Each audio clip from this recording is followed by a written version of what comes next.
So once again welcome to profit laddu. तो आज करते हैं शेयर मार्केट के न्यूज़ की शुरुआत। तो सबसे पहले मार्केट को ओवरव्यू कर लेते हैं कि आज मार्केट में क्या हुआ। तो मार्केट को देखकर तो लगता ही है कि मार्केट पूरी तरह से क्रैश हो चुकी है। इवन इंडियन मार्केट भी और जो इंटरनेशनली मार्केट यूएस का मार्केट भी है वो भी पूरी तरह से क्रैश हो चुका है। इवन निफ्टी जो 1.49 की गिरावट के साथ बंद हुआ, इवन सेंसेक्स 1.22 की गिरावट के साथ बंद हुआ, बैंक निफ्टी 0.18 की गिरावट के साथ बंद हुआ। इवन जो यूएस का मार्केट भी है वो भी 2.95 की गिरावट के साथ बंद हुआ। नैस्डैक 3.57, डाउ 3.98 और जो S&P 500 भी है वो 2.93 की गिरावट के साथ बंद हुआ। तो ओवरऑल जो ट्रंप की टैरिफ का असर है उसका पूरे अमेरिका पर भी असर पड़ रहा है और पूरी इंडियन मार्केट पर भी है और पूरी overall all over the world इसका असर पड़ रहा है। तो इसमें इस टैरिफ का देखो, ट्रंप तो इस टैरिफ को अनाउंस किया बिकॉज ऑफ कि जो अमेरिका का फ़ायदा होगा, लेकिन कहीं ना कहीं पे अगर ये टैरिफ से अमेरिका में रिसेशन यानी कि मंदी के भी आसार दिखाई दे रहे हैं और बहुत बड़ी मुसीबत में भी पड़ सकता है अमेरिका इस ट्रंप टैरिफ के कारण। फिर चलते हैं अगली खबरों की ओर, देखते हैं।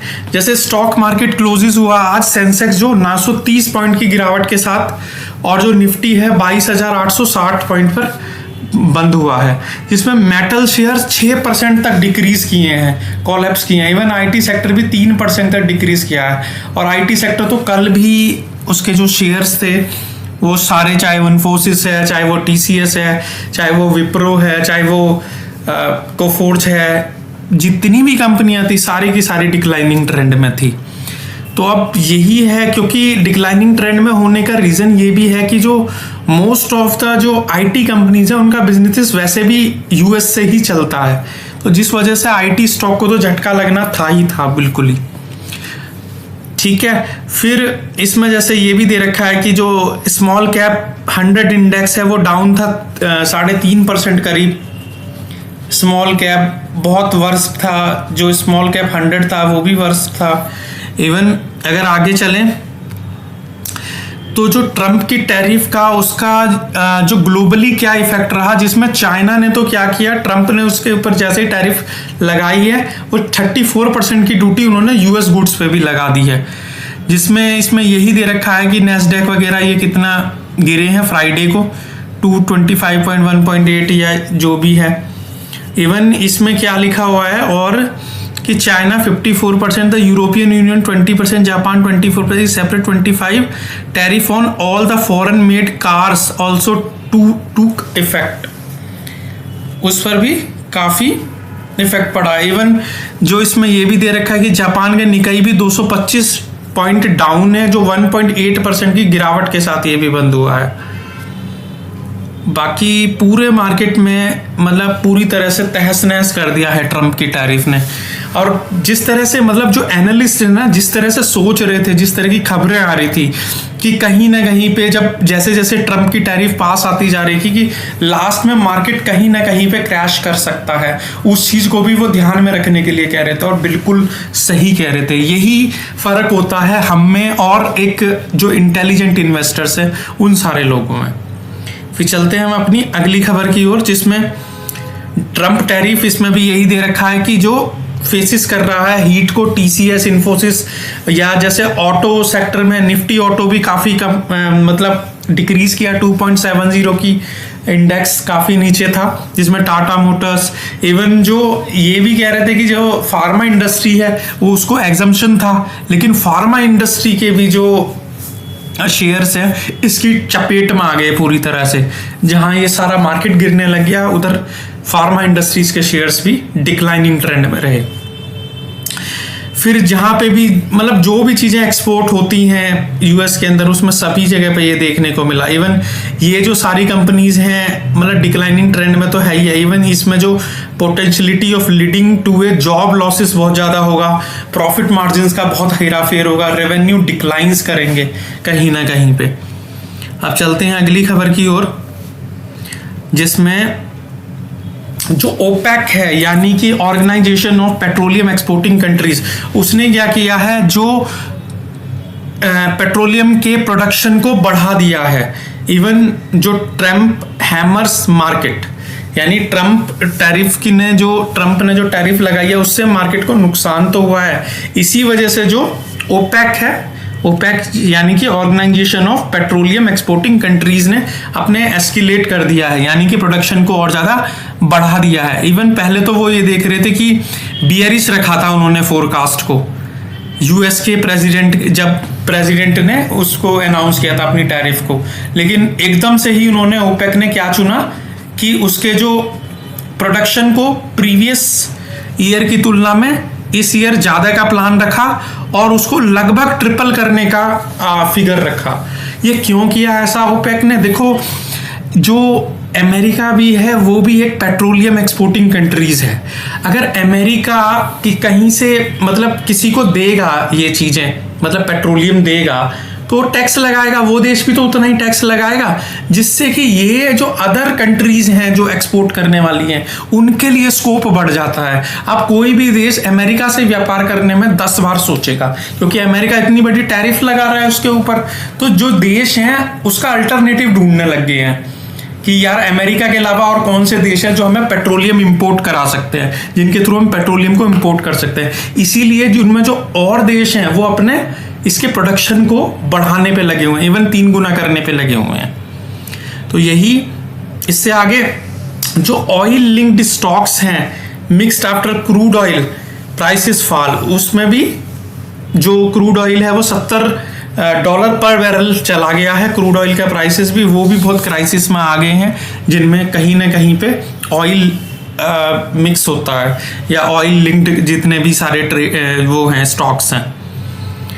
फिर आगे चलते हैं, जो रुपीज है वो थोड़ा स्ट्रॉन्गर हो गया है 20 पैसे, और dollars come back keeps currency above 85 rupees per dollar, 85 rupees per dollar हो गया है।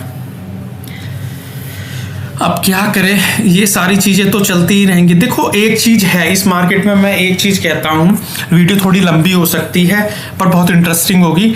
इसमें क्या है कि देखो, जैसे फार्मा के स्टॉक्स हैं या जो मैंने कहा था टेक्सटाइल के स्टॉक्स थे, टेक्सटाइल वालों के लिए तो फायदा ही है इंडियन टेक्सटाइल कंपनीज को, बिकॉज जो वियतनाम और बांग्लादेश से जहां कपड़ा जा रहा था उनके कंपेयर में कम टैरिफ लगी है इंडिया पे।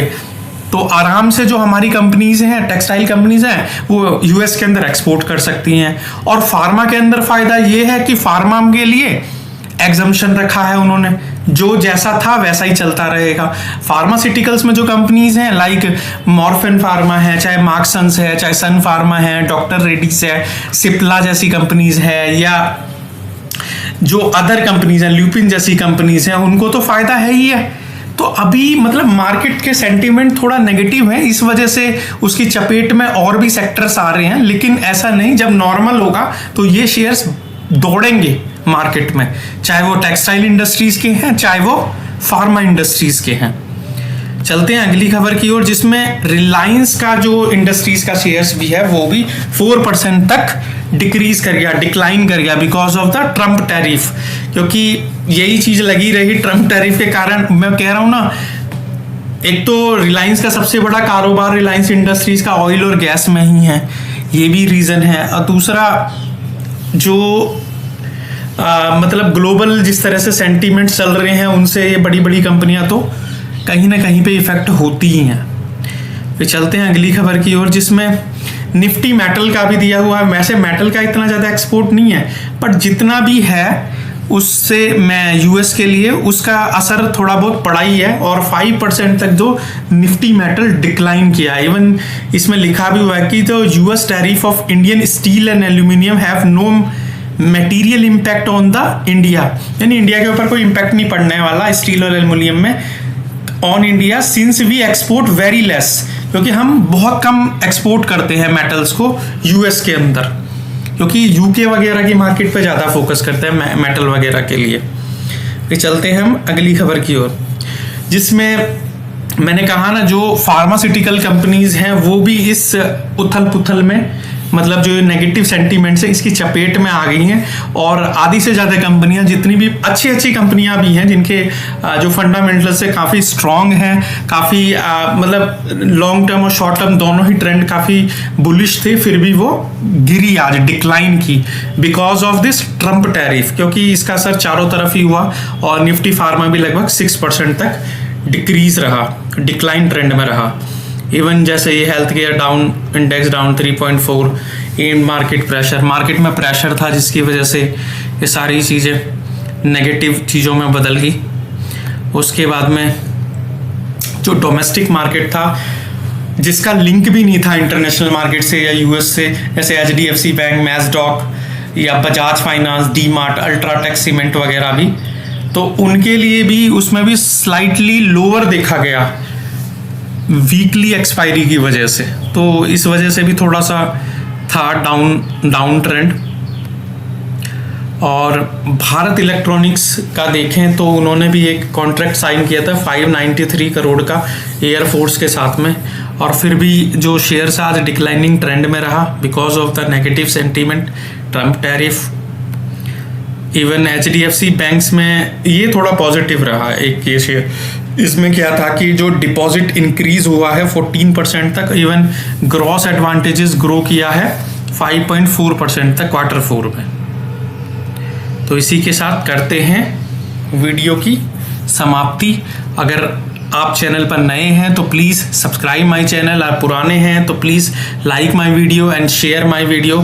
Thank you so much.